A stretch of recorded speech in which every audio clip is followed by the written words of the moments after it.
Hello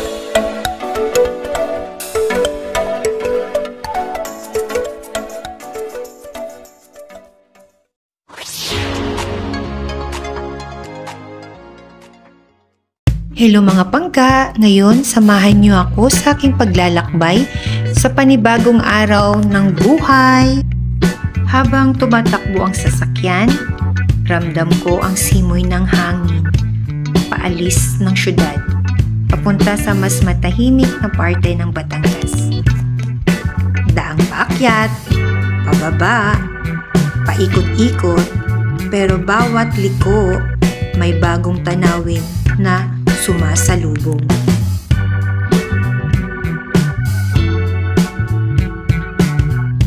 Green na green ang paligid mga pangga, parang kalikasan mismo ang humihinga. May mga ulap na bumababa, mabalot sa bundok. Fat, kumbaga, anywhere. At sa di kalayuan, tanaw ko ang Taal Volcano, isa sa mayaman ng Tagaytay. Payapa, pero makapangyarihan. Ang ganda niyang panuorin habang dumadaan ka sa highway. Alam mo yung moment na parang gusto mo lang huminga ng malalim, tapos ramdam mo yung, ay, ganito pala yung peace. Pero guys, hindi lang ito simpleng road trip, no?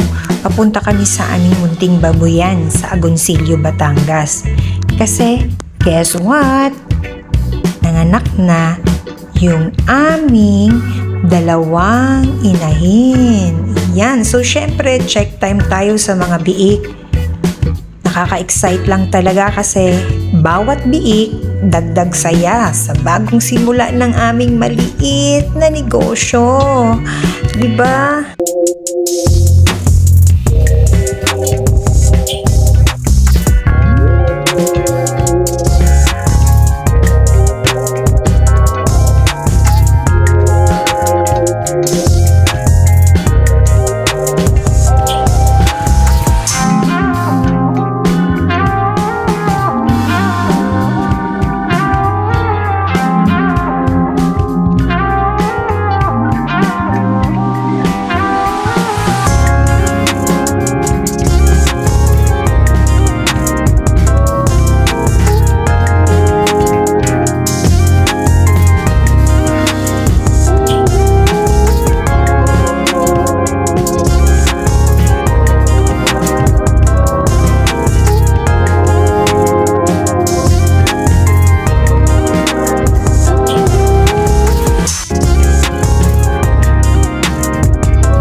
Pangga, bago kami makarating sa farm, nadaanan pa namin yung Fantasy World.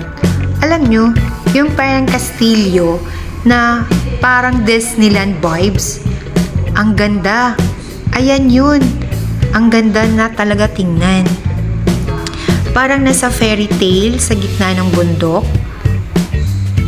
Sabi ko nga sa sarili ko, kung may magic sa Tagaytay, ito yun.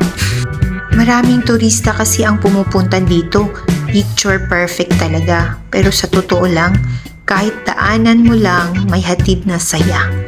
At kakaibang energy talaga ang Fantasy World.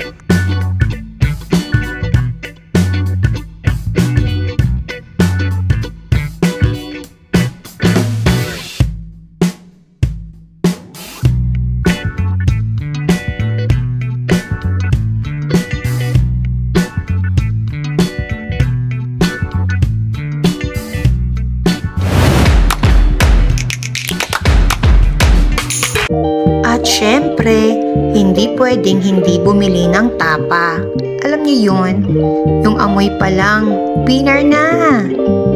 Perfect pang ulam, pambenta, o kahit pambaon sa biyahe o sa eskwelahan ng mga bata. Naglalakad-lakad din kami saglit. Nagpagkwentuhan sa mga locals sa palengke. Simple lang pero ang saya. Alam mo yung parang feeling na nakakakonek ka ulit sa probinsya. Masaya. saya, diba? Ang sarap ng feeling.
After ilang oras ng biyahe, finally, nandito na kami sa Babuyan.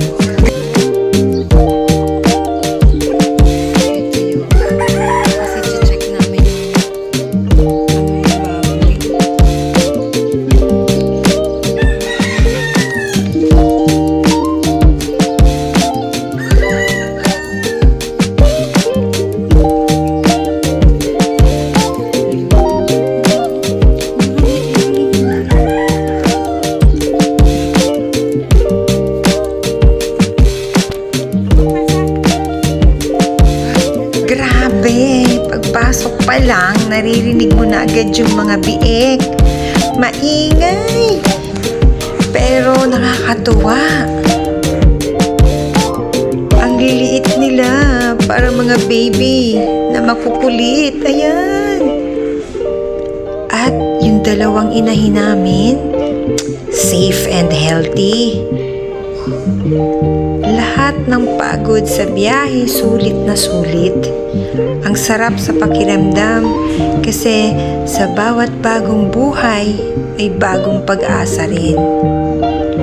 Habang pinagmamasdan ko yung mga biik, napaisip ako, ganito pala yung saya ng may pinaghirapan.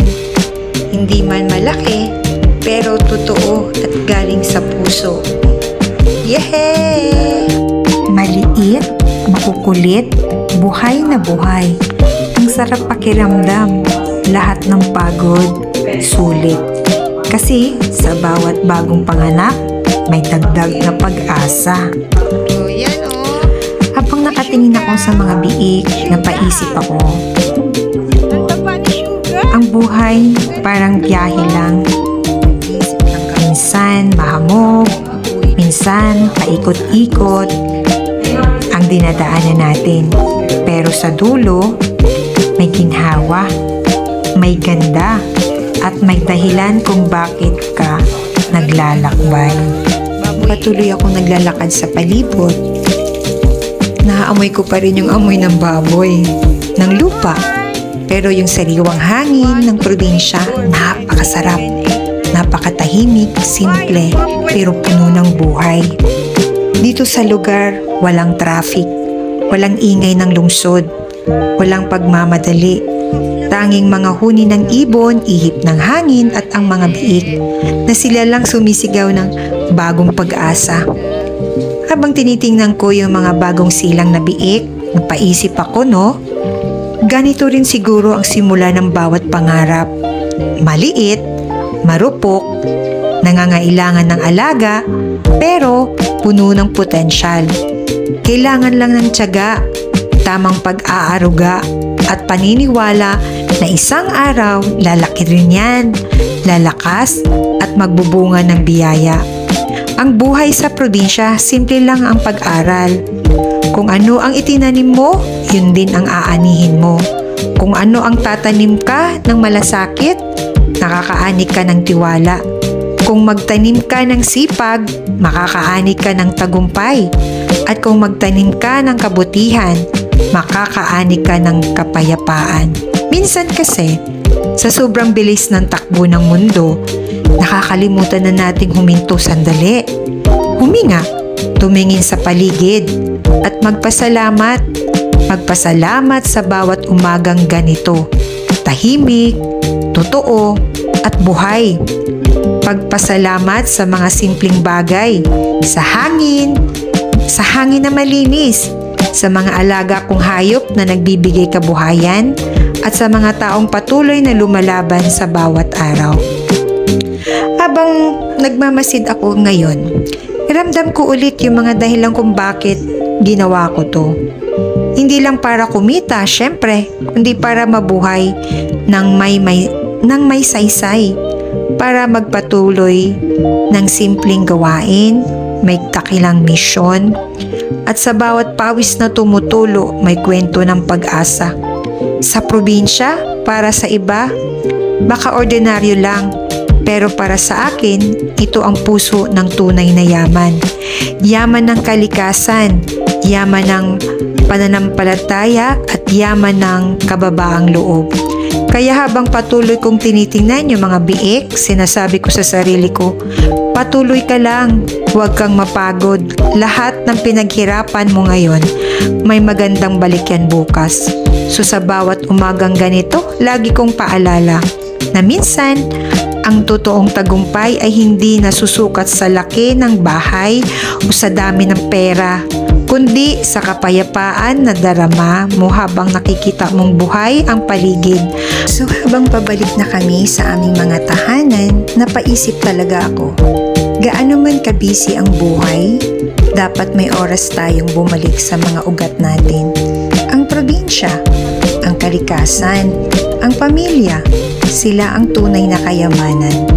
Sa simpleng biyahe kong ito, sa mga tanawin ng berde, sa fog na bumabalot sa bundok, doon ko naramdaman ang presensya ni God, na habang tinatapos ko ang biyaheng ito, isa lang ang gusto kong ipabaon sa ating lahat. Ang simpleng araw, magiging espesyal kapag puno ng papasalamat at pagmamahal. So, ito ang iyong kapangga, Lena D. Racatera, at ito ang kwento ng aking biyaheng Batangas, Agoncillo. Isang kwento ng hangin, mafagi na paligid, tanawing berde, at pagmamahal sa simpleng buhay.